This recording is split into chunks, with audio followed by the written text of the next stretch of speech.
and heard. I make a sudden sally and sparkle out among the fern to bicker down a valley.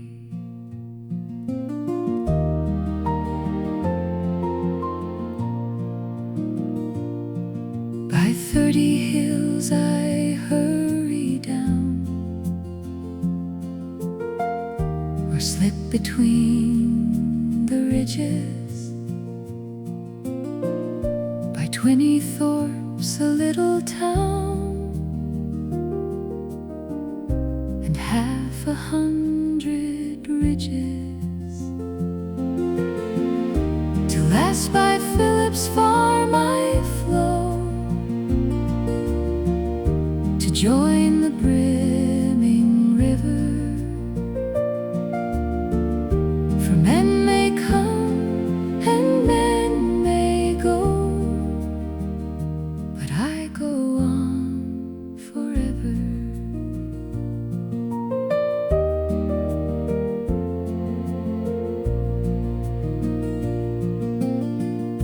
I chatter over stony ways, little sharps and trebles. I bubble into eddying bays. I babble on the pebbles. With many a curve my banks I fret, by many a field and fallow, many a fairy foreland set, with willow weed and mallow. I chatter, chatter as I flow, to join the brimming river. For men may come and men may go, but I go on forever.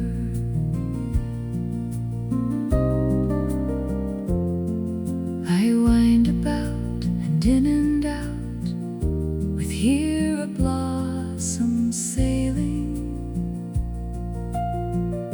and here and there a lusty trout, and here and there a grayling. And here and there a foamy flake upon me as I travel, with many a silvery water break above the golden gravel, and draw them all along and flow, to join the brimming river. For men may come and men may go, but I go on forever.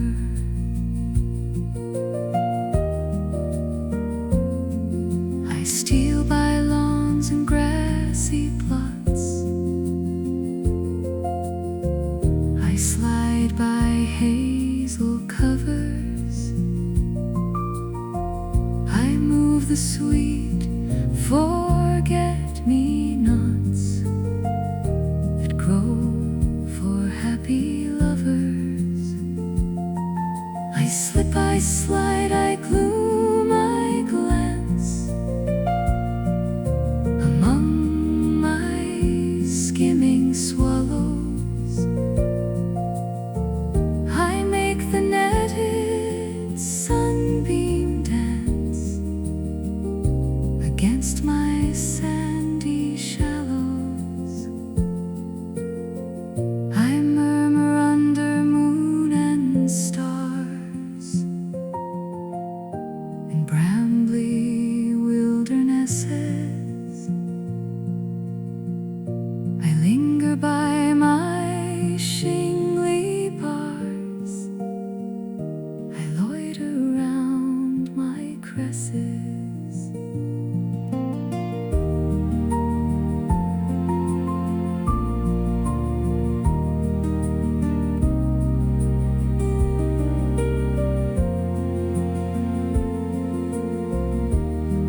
out again I curve and flow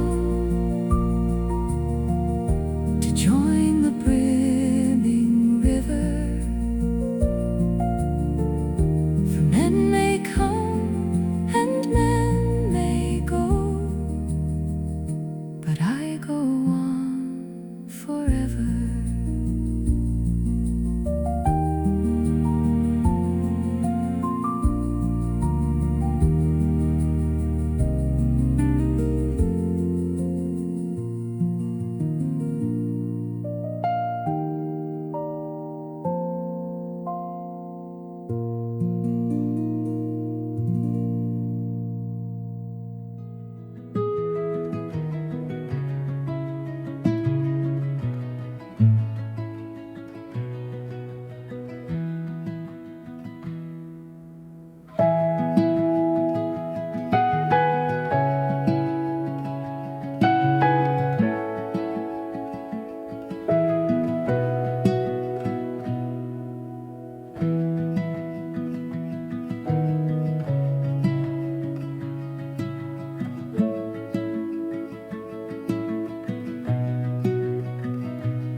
Bring fresh showers for the thirsting flowers from the seas and the streams.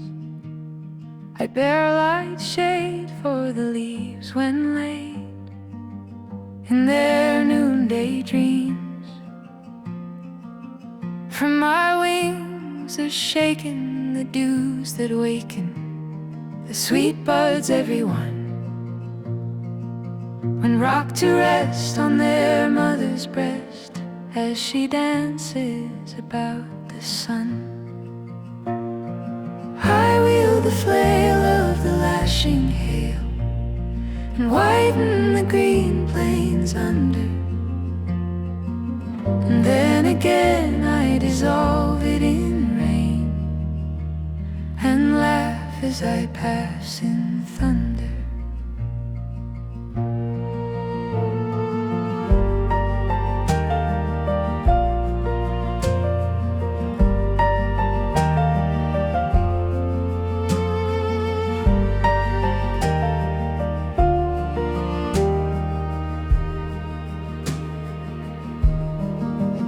Sift the snow on the mountains below, and their great pines groan aghast,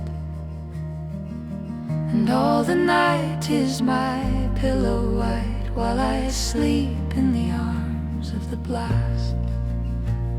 Sublime on the towers of my sky bowers, lightning my pilot sits in a cavern under is fettered the thunder. It struggles and howls, it fits over earth and ocean with gentle motion. This pilot is guiding me, lured by the love of the genie that move in the depths of the purple sea.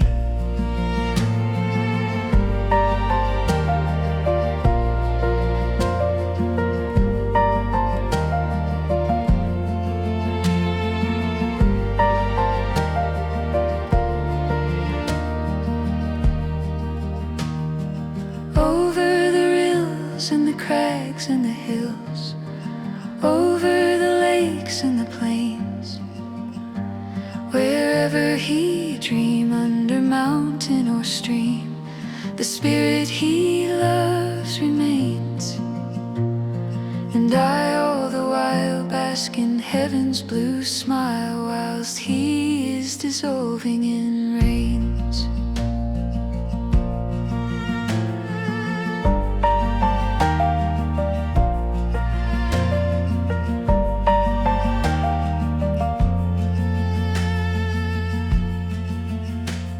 The sanguine sunrise with his meteor eyes and his burning plumes outspread leaps on the back of my sailing rack when the morning star shines dead, as on the jack of a mountain crag which an earthquake rocks and swings. An eagle-lit one moment may sit in the light of its golden wings, and when sunset may breathe from the lit sea beneath its ardors of rest and of love, and the crimson pall of eve may fall from the depth of heaven above. With wings folded I rest on mine airy nest, as still as a brooding dove.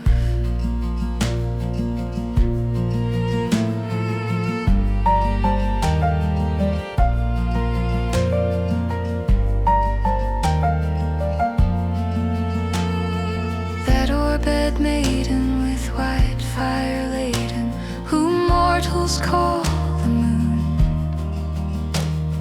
glides glimmering o'er my fleece-like floor, by the midnight breezes strewn.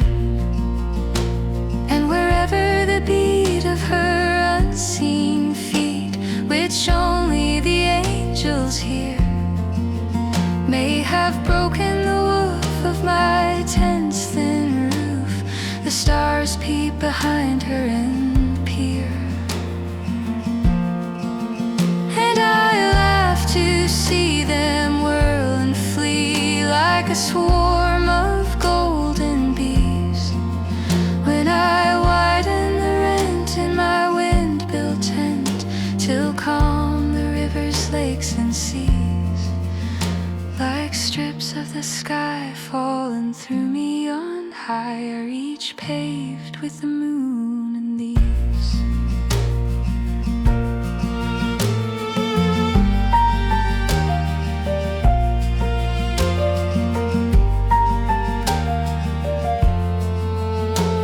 I bind the sun's throne with a burning zone, and the moon's with a girdle of pearl. The volcanoes are dim, and the stars reel and swim, when the whirlwinds my banner unfurl. From cape to cape, with a bridge-like shape, over a torrent sea, sunbeam-proof I hang like a roof, the mountains its columns be. The triumphal arch through which I march, with hurricane, fire and snow, when the powers of the air are chained to my chair, is the million-colored bow. This atmosphere fire above, its soft colors wove, while the moist earth was laughing below.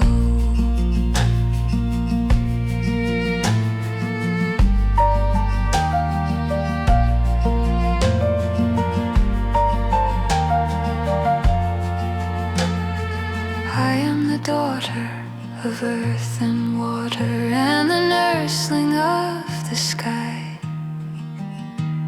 I pass through the pores of the ocean and shores. I change, but I cannot die. For after the rain, when with never a stain, the pavilion of heaven is bare, and the winds and sunbeams with their convex gleams build up the blue dome of air. I silently laugh at my own cenotaph, and out of the caverns of rain, like a child from the womb, like a ghost from the tomb, I arise and unbuild it again. I teach.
From flower and tree, and the stars dim one by one. The tale is told, the song is sung, and the fairy feast is done. The night wind rocks the sleeping flowers and sings to them soft and low. The early birds ere long will wake. 'Tis time for the elves to go. O'er the sleeping earth we silently pass, unseen by mortal eye, and send sweet dreams as we lightly float through the quiet moonlit sky. For the the stars' soft eyes alone may see, and the flowers alone may know the feasts we hold, the tales we tell. So 'tis time for the elves to go.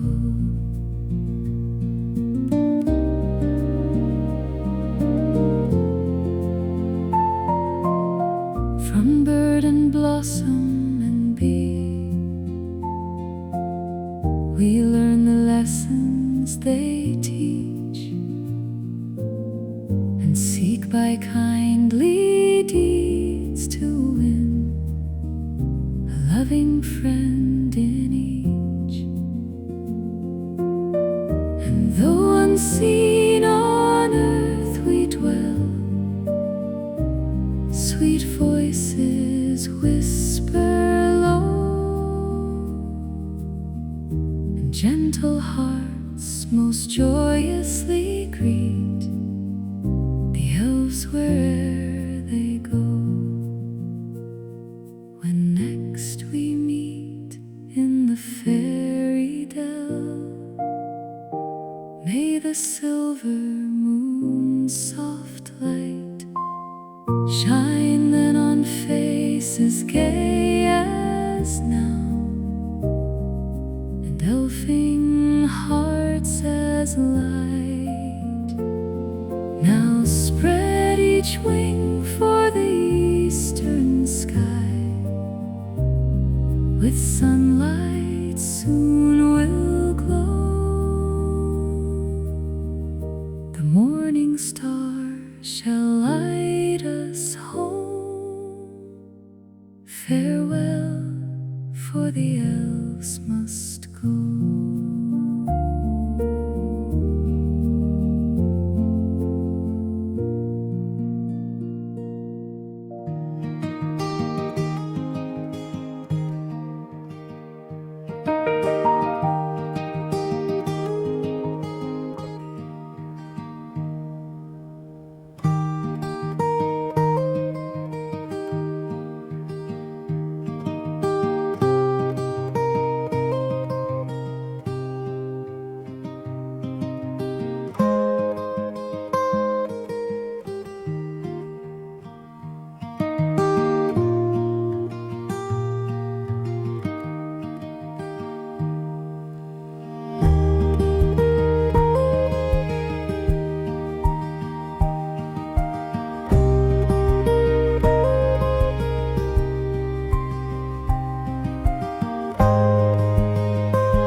Is there anybody there, separate traveler, knocking on the moonlit door? And his horse in the silence shampooed the grasses of the forest's ferny floor. And a bird flew up out of the turret above the traveler's head. And he smote upon the door again a second time. Is there anybody there, he said.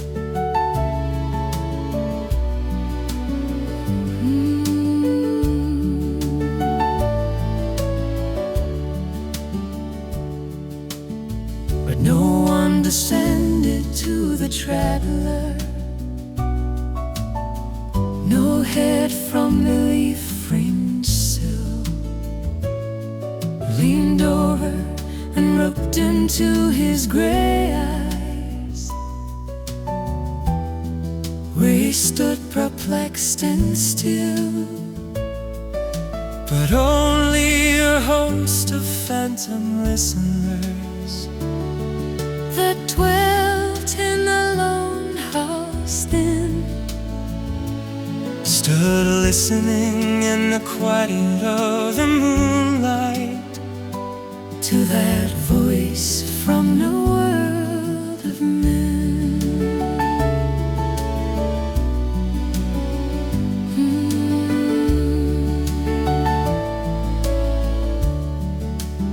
Stood frowning, the faint moonbeams on the dark stair that goes down to the empty hall, hearkening in an air still and shaken by the lonely traveler's call.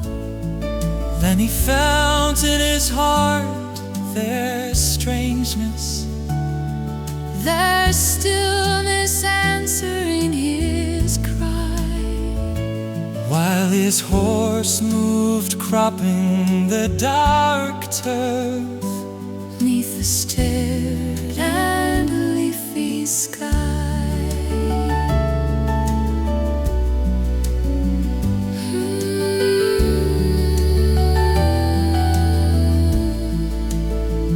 For he suddenly smote on the door even louder and lifted his head. Tell them I came, and no one answered, that I kept my word, he said.